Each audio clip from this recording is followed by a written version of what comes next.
بسم اللہ الرحمن الرحیم۔ السلام علیکم۔ پروگرام ہے قرآن اور زندگی۔ میں ہوں آپ کا میزبان اویس رضا عباسی۔ امید کرتا ہوں آپ خیریت سے ہوں گے، جہاں ہوں گے خوش ہوں گے، دست قدرت سے عطا ہونے والی نعمتوں کو، رحمتوں کو، برکتوں کو سمیٹ رہے ہوں گے۔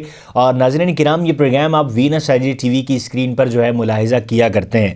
اس پروگرام میں جو خاصیت اس پروگرام کی ہے وہ یہ ہے کہ اس پروگرام میں ایک عالم صاحب جو ہے ہمارے ساتھ موجود ہوتے ہیں، اور ان علامہ صاحب سے ہم ایک موضوع پر گفتگو کرتے ہیں۔ وہ موضوع ہمارے اسی معاشرے سے ہی ریلیٹ کرتا ہے، ہمارے اسی معاشرے میں جو ہم دن بدن کام کرتے ہیں، مطلب آفس کے حوالے سے لے لیں، گھر کے حوالے سے لے لیں، اپنے روزمرہ کے دوستوں کے حوالے سے لے لیں، گیدرنگ کوئی بھی، مطلب وہ موضوع ہماری زندگی سے ریلیٹ کرتا ہے، اور اس موضوع پر ہم علامہ صاحب سے گفتگو کرتے ہیں۔ اور علامہ صاحب ہماری قرآن اور حدیث کے توسط سے رہنمائی کرتے ہیں، اس کے واسطے سے رہنمائی کرتے ہیں کہ وہ رہنمائی ہمارے لیے فائدہ مند ہوتی ہے۔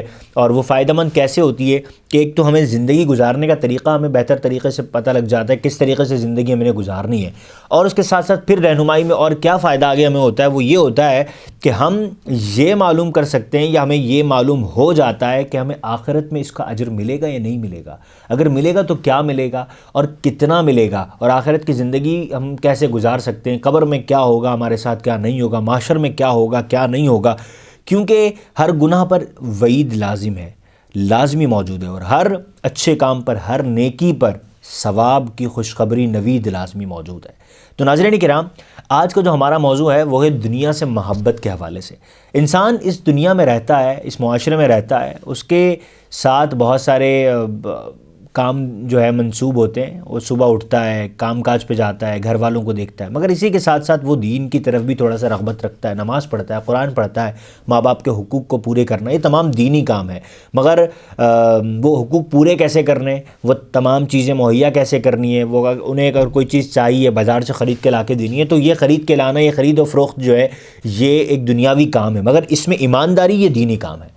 تو آج جو ہمارا موضوع ہے وہ دنیا سے محبت کے حوالے سے، کہ ایک شخص وہ اگر دنیا کی طرف جاتا ہے تو کیا وہ دین کو بالکل چھوڑ دے، یا وہ دین کی طرف جاتا ہے تو دنیا کو بالکل چھوڑ دے، یا ایک برابری کا رستہ کوئی ہونا چاہیے۔ علامہ صاحب آپ کو خوش آمدید کہیں گے پروگرام میں۔ السلام علیکم ورحمۃ اللہ وبرکاتہ۔ وعلیکم السلام ورحمۃ اللہ وبرکاتہ۔ ماشاء اللہ۔ ناظرین کرام، ہمارے ساتھ موجود ہیں علامہ ریحان کریمی صاحب۔ علامہ صاحب، ہمارا موضوع جو میں نے ابھی عرض کیا، آپ نے سماعت کیا، حضور دنیا سے محبت کے حوالے سے، مگر بات یہاں پر یہ آتی ہے کہ دنیا کی ہم بات کر رہے ہیں، ہمارا پروگرام ہے قرآن اور زندگی دین کے حوالے سے، تو کیا دین اور دنیا الگ الگ چیزیں ہیں، یا دین اور دنیا دونوں ایک ہی چیزیں ہیں، یا پھر الگ الگ ہیں تو ان میں کوئی برابری ہو سکتی ہے، کوئی درمیانی رستہ نکل سکتا ہے؟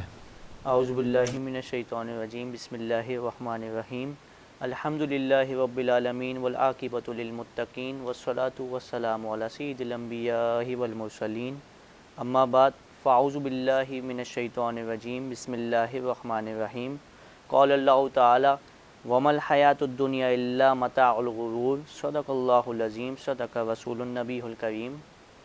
جو آیت آپ کے سامنے پیش کی گئی وہ سورہ آل عمران کی آیت نمبر 185 ہے، جس کا ترجمہ ہے کہ اور دنیاوی زندگی دھوکے کے سامان کے علاوہ کچھ نہیں، اور دنیاوی زندگی جو ہے وہ دھوکے کے سامان کے علاوہ کچھ نہیں۔ اب اس آیت کے تحت علماء کرام فرماتے ہیں کہ کوئی جتنی بھی عیش و سیرت کی والی زندگی گزار لے، زیب و زینت والی زندگی گزار لے، اور لیکن اس دنیا میں جو کچھ ہے وہ دھوکے کے علاوہ کچھ بھی نہیں ہے۔ جو کچھ جتنا ٹائم بھی گزارے، وہ چاہے وہ 50 سال گزار لے یا 60 سال گزار لے، دھوکے کے علاوہ وہ کچھ بھی نہیں ہے۔ اب جو آپ نے جو سوال کیا کہ کیا دین و دنیا الگ الگ ہے یا ایک ہی ہے، اگر کوئی دین کی طرف جاتا ہے یا تو دنیا چھوڑ دے، تو دنیا کی طرف جاتا ہے تو دین چھوڑ دے، تو سب سے پہلے یاد رکھیں کہ ہمارے شریعت نے اس طرح کوئی تصور نہیں دیا کہ دین اور دنیا الگ الگ چیزیں ہیں۔ دنیا جو ہے وہ دین کے تحت ہے، یعنی کوئی ایک بندہ اگر کوئی دنیاوی کام کرے گا، مثال کے طور پہ کوئی بندہ آپ کے پرچون کی دکان پہ کام کرتا ہے اور وہ دنیاوی کام لگتا ہے، بظاہر ایسا لگتا ہے وہ دنیاوی کام ہے، لیکن اس کے لیے کیا حکم ہے کہ وہ شریعت کے طریقے پہ کام کرے، وہ سچ بولے، وہ ایمانداری سے کام کرے۔ اسی طرح دین جو ہے وہ ہمارا یہ دیتا ہے کہ آپ جو ہے صحیح طریقے سے بالکل کام کریں۔ اب ایک شخص، میں مثال بتاتا ہوں، ایک شخص وہ ممبر پہ بیٹھا ہوا ہے اور ممبر پہ بیٹھ کے وہ اللہ تعالیٰ کی باتیں کرتا ہے، اللہ رسول کی باتیں کرتا ہے، حمد بیان کرتا ہے، ثنا بیان کرتا ہے، لیکن اس کا مقصد یہ ہے کہ وہ لوگوں سے پیسے بٹورے، لوگوں سے اپنی توجہ اپنی طرف لائے، اور وہ اس طرح ان کا مقصد اس کا یہی ہے کہ لوگوں سے ہیلپ کے طور پہ یوز کرے۔ لیکن اس کا مقصد جو ہے وہ کیا ہے کہ بھائی یاد الہی سے غافل ہے وہ. مولانا روم سے سوال ہوا کہ آپ دنیا کیا چیز ہے؟ تو مولانا روم فرماتے ہیں کہ دنیا وہ چیز ہے جو خدا کی یاد سے غافل کرتے وہ دنیا ہے. اب ممبر پہ بیٹھا ہوا شخص وہ خدا کی یاد سے غافل ہے تو اس کا مطلب کیا ہے؟ وہ دنیا سے غافل ہے, وہ دنیا داری کر رہا ہے. اسی طرح ایک شخص جو ہے وہ پرچون کی دکان پہ کام کرتا ہے, وہ ایمانداری سے کام کرتا ہے, سچائی سے کام کرتا ہے, لیکن وہ دنیا آپ بظاہر دیکھیں گے بولیں گے کہ یہ تو دنیاوی کام ہے, لیکن وہ دنیاوی کام نہیں کر رہا, وہ دین کا کام کر رہا ہے, وہ سچائی کے ساتھ کام کر رہا ہے. جو دین نے ہمیں بتایا, جو شریعت نے ہمیں بتایا, وہ اس کے تحت کام کر رہا ہے. اور آپ اس کو بولیں گے کہ یہ دنیاوی کام ہے, لیکن وہ دنیاوی کام نہیں ہے. جو پرچون میں کام کر رہا ہے وہ دینی کام ہے. تو اسی تاجر کے حوالے سے نبی کریم صلی اللہ علیہ وسلم کا فرمان عالی شان ہے کہ جو شخص سچائی ایمانداری کے ساتھ کام کرتا ہے, سچا تاجر جو ہے وہ قیامت کے دن پیغمبروں کے ساتھ اٹھایا جائے گا. اور ہمارا اسلام جو ہے, ہماری شریعت جو ہے, وہ اس کا مطلوب یہ نہیں ہے کہ آپ دنیا کو چھوڑ کے بالکل غاروں میں جا کے اور وہ پہاڑوں کے بیچ میں زندگی گزاریں. ایسا مطلوب نہیں ہے ہماری شریعت کا. اور نہ یہ مطلوب ہے کہ آپ بالکل دنیا میں غرق ہو جائیں, دنیاوی میں لگ جائیں, دین سے کوئی تعلق ہی نہ ہو, یہ بھی مطلوب نہیں ہے. ہماری شریعت کا مطلوب ہے کہ درمیانہ رویہ آپ اختیار کریں, بالکل درمیان کا راستہ لیں. جہاں دین کی ضرورت ہو وہاں دین کو بالکل اپلائی کریں اپنے اوپر, اور جہاں دنیا کی ضرورت ہو تو وہاں بھی آپ دین لے کے آئیں, اور جو دین نے ہمیں بتایا, جو شریعت نے ہمیں بتایا, اسی طرح آپ دنیاوی کام کر لیں. جیسے مثال پرچون کی میں نے دی, پرچون والا جو ہے وہ کام کرے لیکن وہ دین کے تحت ہو کے کام کرے, تو اس طرح دین و دنیا آپ بالکل ساتھ لے کے چل سکتے ہیں. ماشاء اللہ, سبحان اللہ. اچھا علامہ صاحب, آپ نے دین و دنیا کے حوالے سے جو میں نے سوال کیا تھا کہ دنیا الگ ہے دین الگ ہے, دین و دنیا میں سے کس کو رکھ سکتے ہیں, کس کو ساتھ رکھ سکتے ہیں, برابری وغیرہ, آپ نے اس کا جواب دیا. اچھا علامہ صاحب, اب دنیا کا جب ہمارا موضوع ہم نے رکھا ہے دنیا سے محبت, تو دنیا ہے کیا چیز دراصل؟ بھائی دین تو ہمیں پتہ ہے نا کہ اللہ اور اس کے رسول کی باتیں, بزرگان دین کی باتیں, اور احادیث کریمہ, قرآن پاک, اس کے فرامین, اس کی تفاسیر, یہ تمام دینی کام ہے. مگر دنیا دراصل ہے کیا؟ یا پرٹیکولر یہی جو چیز ہمارے ارد گرد موجود ہے, معاشرہ ایک چل رہی, گاڑیاں چل رہی ہیں, لوگ سڑکوں پہ گھوم پھر رہے ہیں, ہم چل رہے ہیں, ٹھیک ہے, یہ خاندانی نظام ہے, خاندان چل رہے ہیں, لوگ پیدا ہو رہے ہیں, مر رہے ہیں, ہاسپٹلز میں لوگ مطلب بیمار ہیں, تیمارداری ان کی ہو رہی ہے, طبیب علاج کر رہے ہیں, یہ دنیا ہے یا اس کا کوئی اور معنی ہے؟ اور دنیا کا اطلاق کس چیز پر ہوتا ہے دراصل؟ سب سے پہلے یاد رکھیں کہ دنیا کا جو لغوی معنی ہے وہ ہے ایک عالم, جہاں ہم رہتے ہیں, جہاں ہمارے پہاڑ, کھیت, سمندر, دریا سب موجود ہیں, یہ ایک عالم ہے. لغوی طور پہ اس کو دنیا کہتے ہیں. اگر کوئی اور دوسری دنیا میں کوئی رہتا ہے, مثال کے طور پہ کوئی وینس میں رہتا ہے یا سیٹرن میں رہتا ہے, وہاں اس کی دنیا آباد ہے, تو وہ دنیا اس کے لیے ہے. وہ وہاں پہ رہتا ہے, وہاں پہ اس کی کھیتی باڑی ہے, وہاں پہ پہاڑ ہیں, سمندر, ہر چیز ہے, وہ اس کی دنیا ہے. تو لغوی طور پہ تو عالم کو کہتے ہیں دنیا, اور اس کا اطلاق 3 چیزوں پہ ہوتا ہے. ایک تو یہ چیز ہے کہ جہاں ہم رہتے ہیں, جہاں ہماری رہائش ہے, یہ دنیا ہے جیسے ہم رہ رہے ہیں یہاں پہ, اور ہماری آسانی کے لیے ہے. دوسری وہ چیز ہے جو یاد الہی سے غافل کرتے وہ دنیا ہے, یہ بھی اس کا بھی اطلاق اس پہ بھی ہوتا ہے. تیسری وہ چیز ہے جو آخرت کے مقابلے میں آئے وہ دنیا ہے, یعنی آخرت ہے اس کے مقابل کیا آئے گی, وہ دنیا ہے.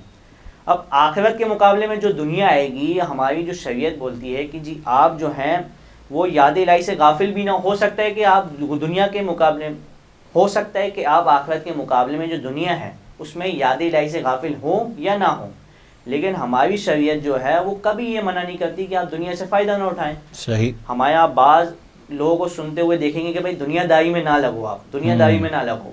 تو آپ, ہماری شریعت نے کیا بتایا, بقدر ضرورت دنیا کا حصول جو ہے بالکل جائز آپ کے لیے, آپ بالکل استعمال کر سکتے ہیں, لیکن اسی دنیا میں لگ جانا یہ ہماری شریعت منع کرتی ہے کہ آپ دین کو چھوڑتے اسی دنیا میں لگ جائیں.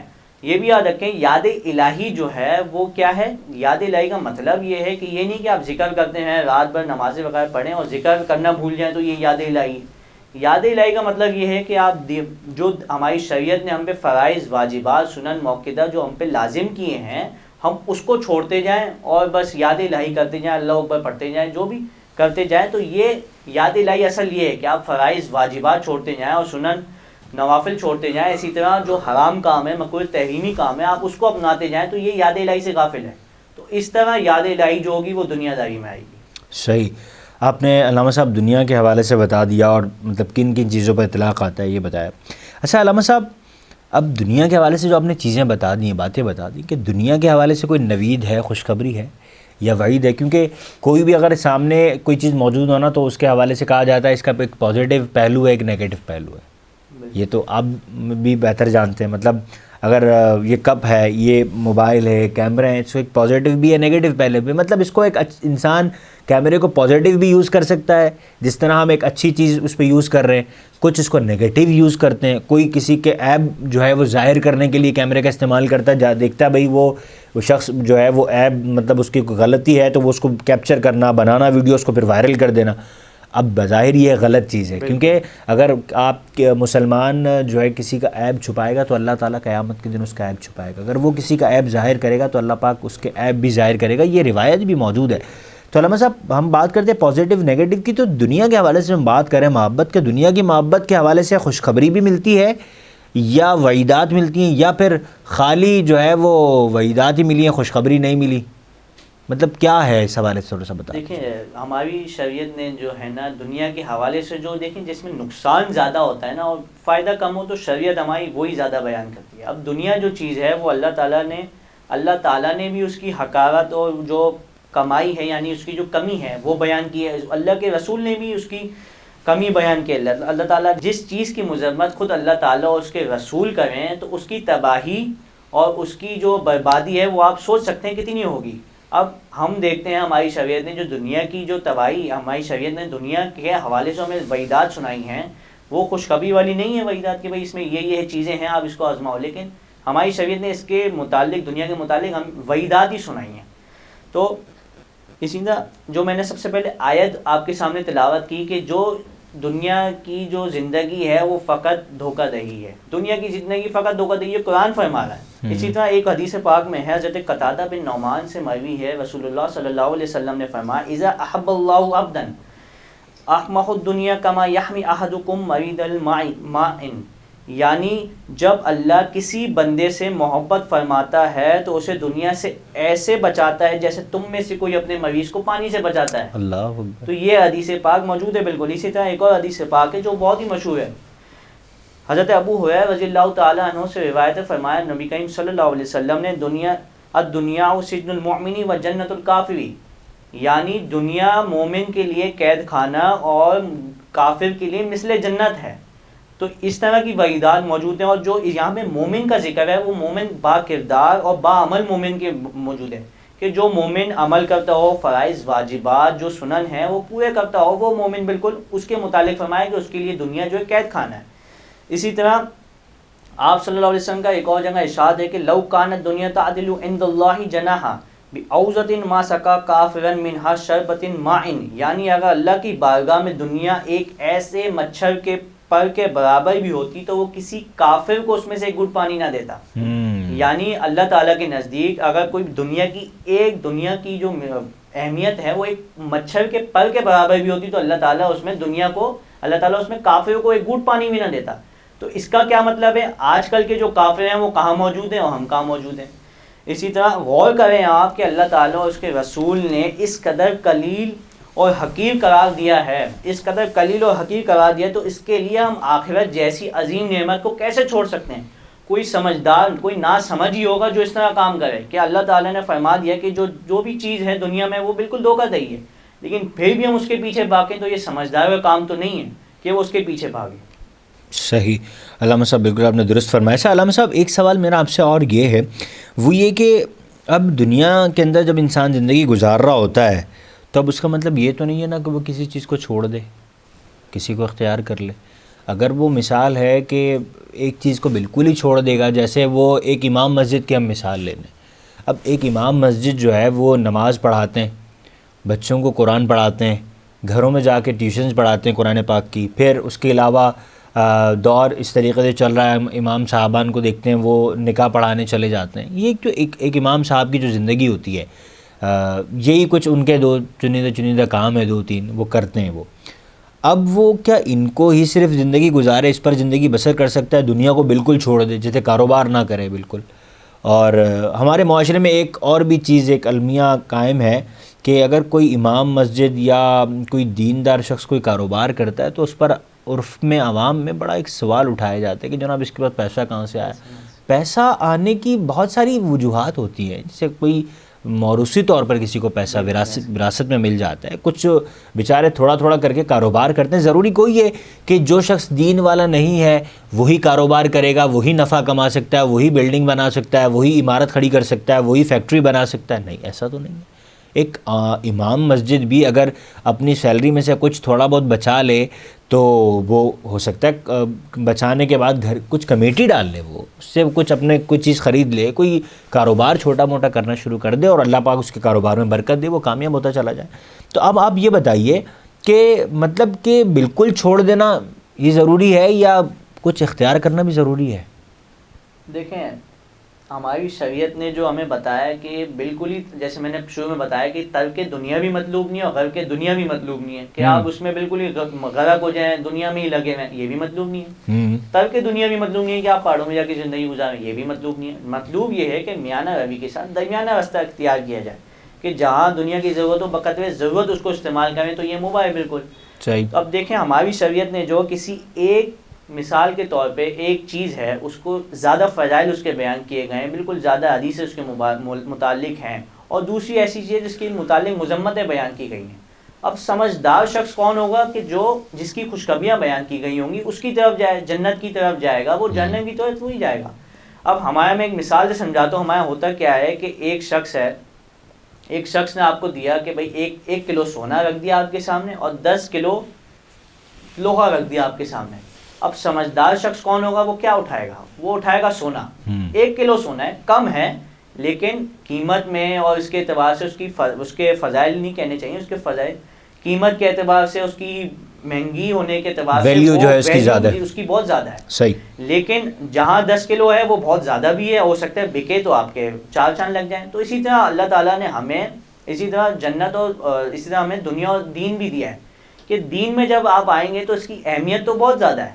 اگر آپ دیکھیں یہاں پہ ہماری پبلک میں دین کی اہمیت بہت زیادہ ہے, بہت زیادہ ہے. آپ کسی سے بھی پوچھیں گے وہ بتائے گا بھائی ہم تو دین کی طرف ہی جانا چاہیں گے, دنیا کی طرف تو کوئی جائے گا نہیں. لیکن اس کی آخرت میں بہت زیادہ دین کی جو ہے, ہم اگر دین کو اپنائیں گے تو اس کے آخرت میں بہت زیادہ فوائد ہیں, اور جو ہمیں جنت ملے گی وہ بالکل ہی ہمیشہ کے لیے ہوگی. دنیا جو ہے وہ فانی ہے, دنیا فانی ہے بالکل. تو ہمارا جو مطلوب ہونا چاہیے وہ دائمی زندگی ہونا چاہیے, آخرت کی زندگی ہونا چاہیے, فانی زندگی نہیں ہونا چاہیے. بالکل آپ نے درست فرمایا. اچھا علامہ صاحب, وہ سوال جو میں نے کیا تھا اس کو اگر کنٹینیو ہم کر لیں کہ ایک امام مسجد جو ہے وہ مطلب آج یہ عرف کے اندر ایک قائم ہے نا, ایک فضا قائم ہے, ایک المیہ ہے, تو اس کو کیسے ختم کیا جائے؟ ذہن سے بدگمانی بڑے ذہن میں پیدا ہو جاتی ہے. کیا ایک امام مسجد جو ہے وہ کاروبار کر سکتا ہے, نہیں کر سکتا؟ بالکل کر سکتا ہے, اور کرنا بھی چاہیے کہ وہ کمیٹی کے یا اس کے کسی پیشے میں نہ آئے. امام مسجد کو اس دور میں تو بالکل کاروبار کرنا چاہیے, اپنا کام اس کا ہونا چاہیے تاکہ وہ کسی کمیٹی کے پیشے میں نہ آئے. ہمارے یہاں ہوتا کیا ہے کہ اگر کوئی امام مسجد ہوتا ہے, اس کی سیلری کتنی ہے؟ 14, 15, 16,000 روپے, بہت تیل لگائے تو 20,000 روپے سیلری ہو جائے گی. اب ہم لوگ اس کو کیا سمجھے ہوتے ہیں؟ بالکل ہی حقیر سمجھے ہوتے ہیں. جی اس کا کام ہی نماز پڑھانا ہے, اس کا کام ہی سپارہ پڑھانا ہے, اس کا کام ہی مدرسے کے بچوں کو سنبھالنا ہے. اس سے آگے جائے گا تو وہ ہماری عوام نہیں مانے گی اس کو. تو ہماری عوام کا مسئلہ ہے, اس میں اماموں کا مسئلہ نہیں, ہماری عوام کا مسئلہ ہے. ہماری عواموں کو سوچنا چاہیے کہ بھائی کیوں نہیں جا سکتے. ہمارے آپ پچھلے دور میں جائیں تو ہمارے اتنے واقعات آپ کو ایسے ملیں گے کہ وہ نماز بھی پڑھاتے تھے اور اپنی کھیتی باڑی کرتے تھے, نماز پڑھاتے تھے, اپنی دکان چلاتے تھے وہ. تو ہمارے یہاں اماموں کو ایسا دیکھا جاتا ہے جیسے کوئی حقیر بندہ ہے, اس کا کام ہی یہی ہے. لیکن اس دور میں بالکل ایسا ہونا چاہیے کہ امام کو اپنا کام بھی کرنا چاہیے, اپنا الگ سے کام ہو تاکہ وہ پیشے میں نہ آئے. بالکل علامہ صاحب نے درست فرمایا. ناظرین کرام, یہ دور ایسا ہے کہ اگر آپ دنیاوی تعلیم پہلی بات تو حاصل کرنی لازمی ہے. آج آپ دیکھ لیں گورنمنٹ سطح پہ جو ہے وہ نوکری ملنا مشکل بھی نہیں ہے, اور آپ ٹیسٹ جب ان کے آتے ہیں تو ٹیسٹ جو ہے وہ دینے چاہیے. جس ادارے کے تحت اس کے ٹیسٹ ہوتے ہیں گورنمنٹ سطح کے, وہ ٹیسٹ دیں. بہت سارے امام ایسے ہیں کہ جو اپنے مسجدوں کے امام بھی ہیں یا دینی کام کرتے ہیں, مگر وہ گورنمنٹ ٹیچر ہیں, اسکول ٹیچر ہیں, اسکول پڑھاتے ہیں اور اپنی امامت کرتے ہیں, یا گورنمنٹ کسی ادارے میں کام کرتے ہیں اور بقیہ اپنی امامت کرتے ہیں یا دینی کام کرتے ہیں. تو کوئی غلط بات نہیں کرنی چاہیے. اور جو اچھا اب جو میں نے سوال رکھا تھا اس کا مطلب یہ نہیں کہ ساری کی ساری عوامی جو ہے وہ غلط سوچتی ہے اور وہ غلط دیکھتی ہے, نہیں. کچھ طبقہ مراد ہوتا ہے, کچھ طبقہ ایسا ہمارے محلے میں بھی کچھ ایسے لوگ ہوں گے، آپ کے محلے میں بھی کچھ ایسے لوگ ہوں گے، آپ کی سوچ میں، آپ کی جو یوں کہہ لیں نظر میں کچھ ایسے لوگ ہوں گے کہ جن کو آپ جانتے ہوں گے، وہ اس طرح کہ یار امام صاحب کے پاس پیسہ کہاں سے آیا، امام صاحب ایسے کیسے، فلاں فلاں فلاں. تو یہ سوالات سارے بدگمانیوں پر ہیں. اللہ پاک سے دعا ہے کہ اللہ پاک ہمیں ان بدگمانیوں سے محفوظ رکھے اور ہم لوگوں کو ایک اچھی سوچ قائم رکھنے کی توفیق دے، دین کو دین کے حوالے سے، دنیا کو دنیا کے حوالے سے. جیسا ہمیں احکامات ملے عمل کرنے کی، اس پر توفیق دے اللہ پاک ہمیں، اور دین و دنیا میں اللہ پاک بھلائیاں عطا فرمائے. جو میں نے سنا علامہ صاحب سے، آپ نے بھی سنا، دعا کرتا ہوں کہ اللہ پاک مجھے بھی اس پر عمل کرنے کی توفیق دے، آپ کو بھی عمل کرنے کی توفیق دے. ملیں گے انشاءاللہ نیکسٹ پروگرام میں جس کا نام قرآن و زندگی. اپنے میزبان اویس رضا عباسی کو اجازت دیجیے. وینس ایچ ڈی ٹی وی کی اسکرین سے اللہ نے کے بعد.